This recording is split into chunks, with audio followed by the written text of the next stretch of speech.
Kryeministri në detyrë Albin Kurti ka reaguar për herë të parë pas seancës së dieshme ku propozoi kabinetin e ri qeveritar dhe nuk arriti të marrë përkrahjen e mjaftueshme nga deputetët e Kuvendit të Kosovës. Në një reagim në rrjetin social Facebook, Kurti deklaroi se do të vazhdojnë të mbesin qeveri në detyrë drejt zgjedhjeve të reja parlamentare, duke nënkuptuar se tashmë rruga e vetme për zgjidhjen e këtij ngërçi janë zgjedhjet e parakohshme. Duke vazhduar mëtej në postimin e tij, Kurti nuk la pa falenderuar të gjithë deputetët të cilët e mbështetën ditën e dieshme. Falenderoi të gjithë deputetët që mbështetën propozimin për kabinetin e ri qeveritar dhe qytetarët për përkrahjen. Me që 56 vota ishin pro, 52 kundër dhe 4 abstenime, nuk mund të fillojë ende mandati ynë i ri, ndërkohë vazhdojmë si qeveri në detyrë drejt zgjedhjeve të reja parlamentare, shkroi Kurti në rrjetin social. Në pamundësi për të marrë 61 votat e nevojshme për krijimin e qeverisë së re nga Kurti, procesi për formimin e qeverisë kalon tani tek presidenti Vjosa Osmani. Tani më kryetaria e shtetit do duhet të ftojë sërish partitë politike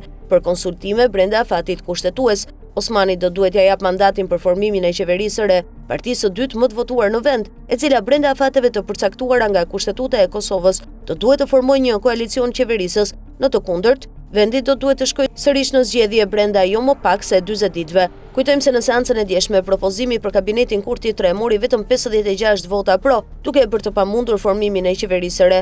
Në këto kushte, pas 6 muajsh zvarritje për konstituimin e kuvendit, Kosova mbetet në vend numëro dhe ende nuk ka një qeveri. Ky ngërç politik në Kosovë vjen në kohën më të keqe të mundshme sa i takon arenës ndërkombëtare, e cila ndodhet në çaste trazie.